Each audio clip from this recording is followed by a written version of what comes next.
Getting Pitts would not hurt, I'll tell you that much. That's a great start if that happens for them.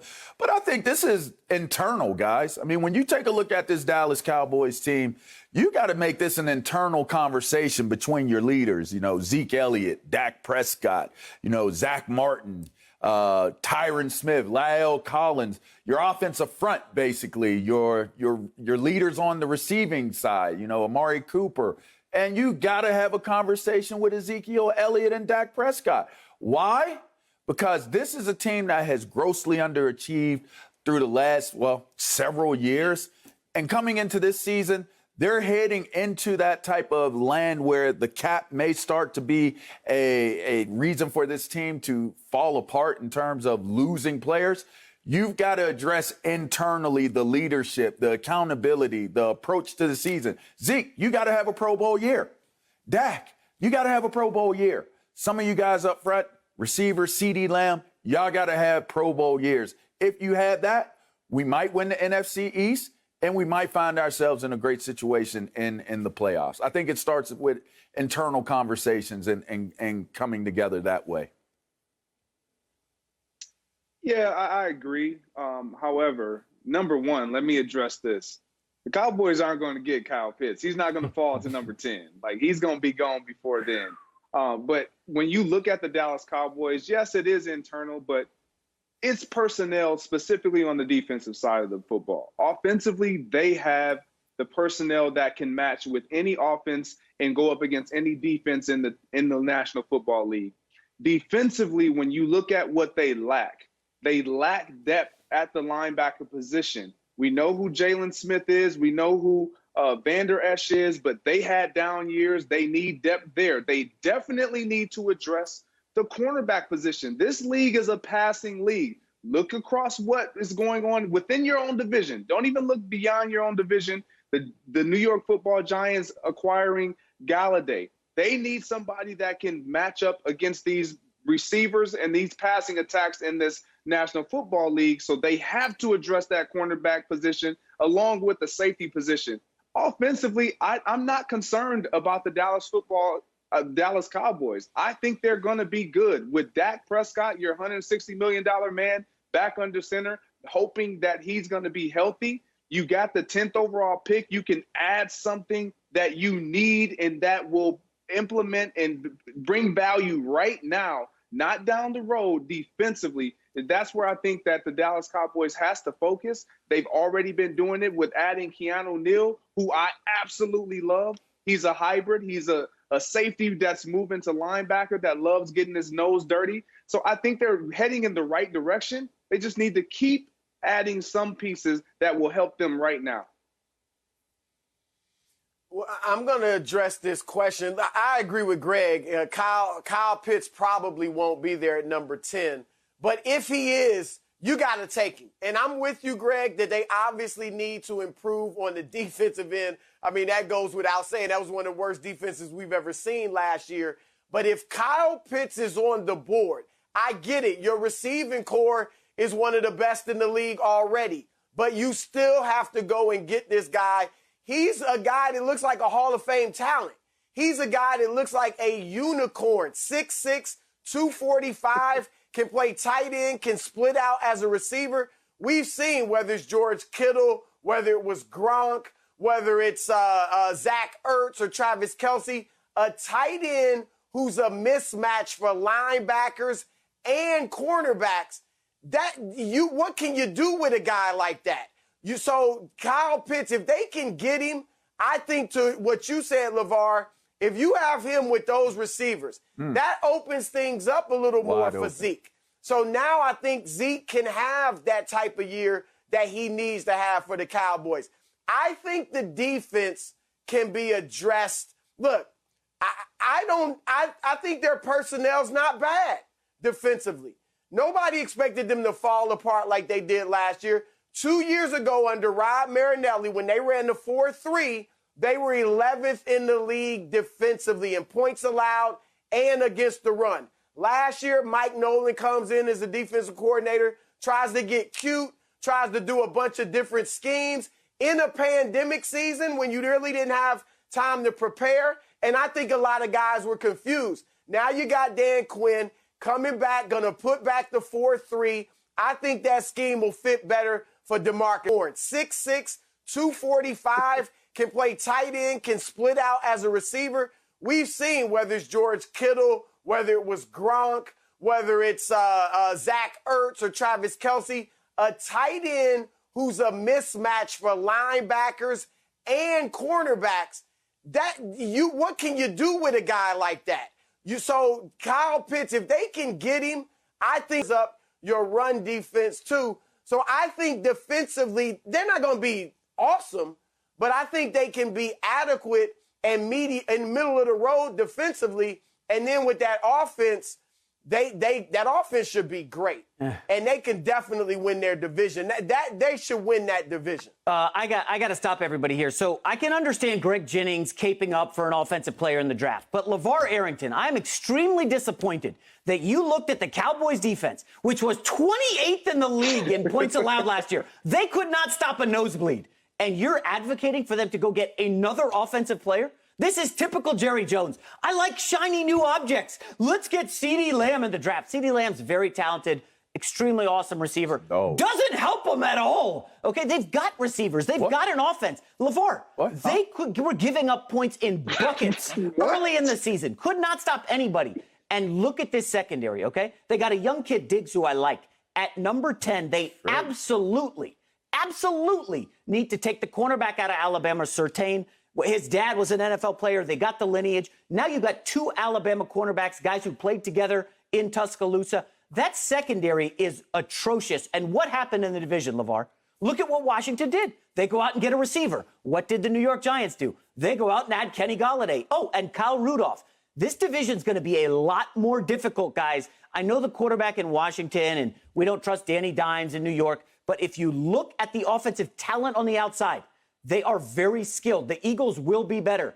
This Dallas secondary cannot stop anyone. And LaVar, if they go offense here, it's typical Jerry. You said the phrase grossly underappreciated or grossly underachieved. Yeah, underachieved. LaVar, it's been 25 years. Yeah, well, 25 since they've been to a Super Bowl, okay? That's a little more than grossly underachieved. You know, here's what I'll say. I first started thinking to myself, I know they got to test us for COVID before we come in, because I was like, man, did J-Mac get COVID and lose I got the vaccine, baby. Did the vaccine, like, make his brain come out of his ears and leak out? Because I'm sitting there like, what do you mean if you get Kyle Pitts? Like, he's going to make anybody's team better. He actually, I do a show with Plexico Burress, and I was with him, and we were talking, and he was like, man, he's the closest thing I've seen to me. And I was like, man, and I'm sitting there thinking, I haven't seen a dude like Plexico Burress in the league since, well, Plexico Burress.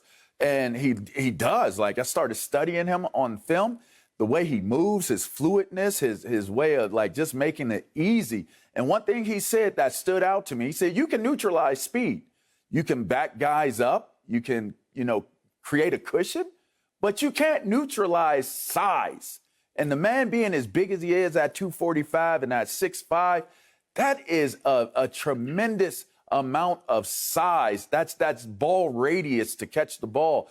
He's going to make your team better. So while I will agree with you, you did bring me back in. I didn't think they needed to come get you and put you on a gurney and take you to the hospital, J-Mac. I will say Surtain would be an excellent pick for this football team. I'll give you another name. Even though they do have linebackers, Micah Parsons would be an amazing addition for this Dallas Cowboys team. I wouldn't like that. I'm not a Dallas fan.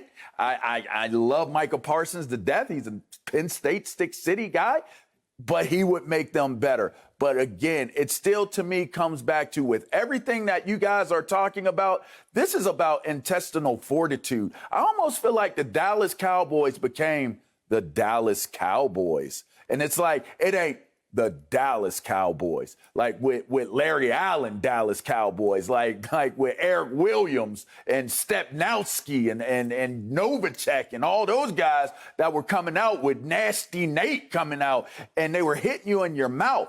Somebody needs to line this group of dudes up figuratively and maybe even literally, and just go down the line, slap them. Slap them right across the face, on the chest. You know, that WWE, slap, see how they feel, right?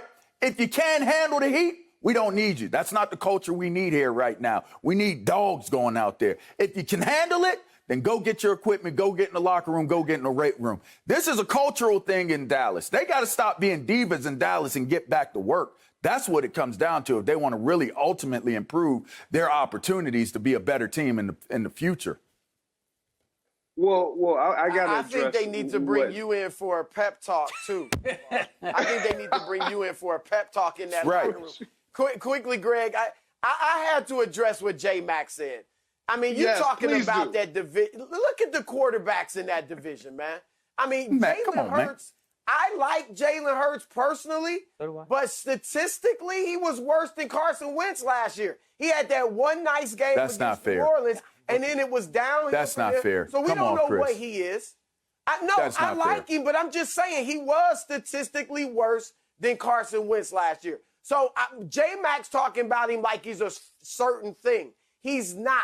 So there's question marks there. We know with Danny Dimes there's question marks because he doesn't hold on to the football that well.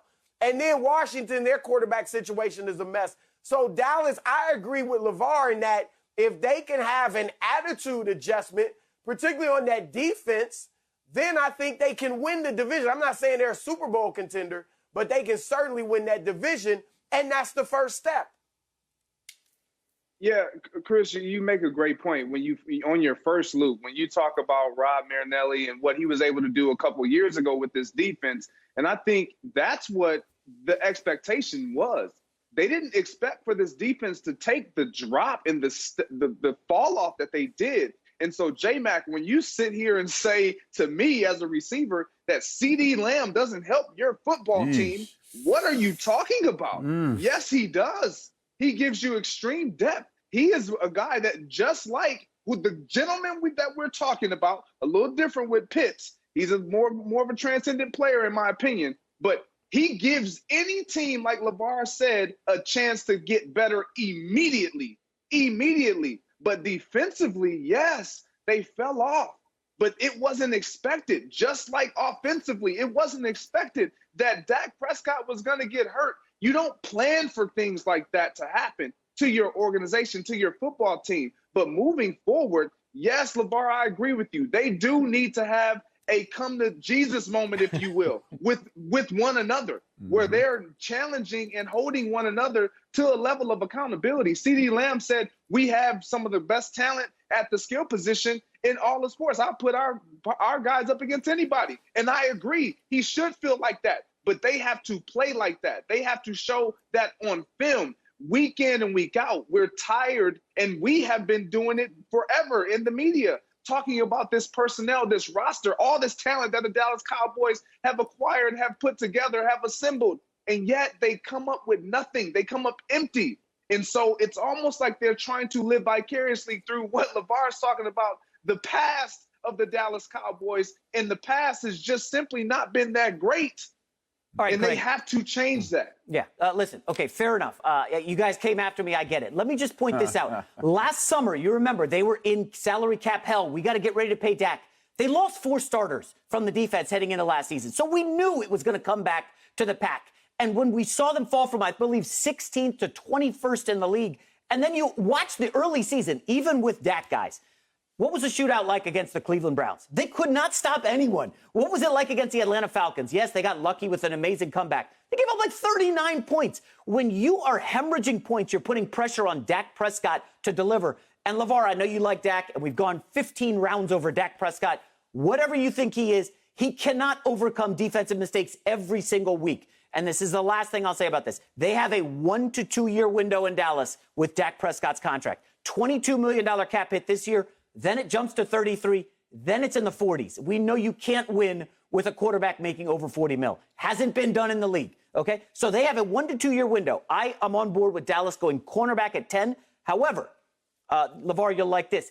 If one of the offensive linemen are there, whether it's Penei Sewell or Slater from Northwestern, you need to seriously look at investing in the offensive line. Tyron Smith has missed 26 games in the last 5 years.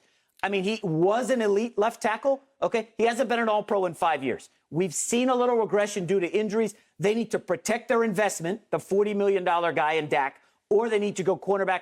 I am with you, though, Greg. Kyle Pitts is not going to be there at 10, okay? If you look at the gambling numbers, he's projected to go over under 5.5.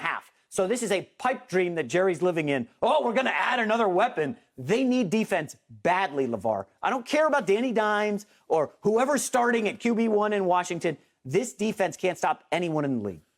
Thank you for watching. You can subscribe here to get the latest from the show, and be sure to check out more of the best clips from Undisputed, or go watch a few other segments from our other shows on FS1.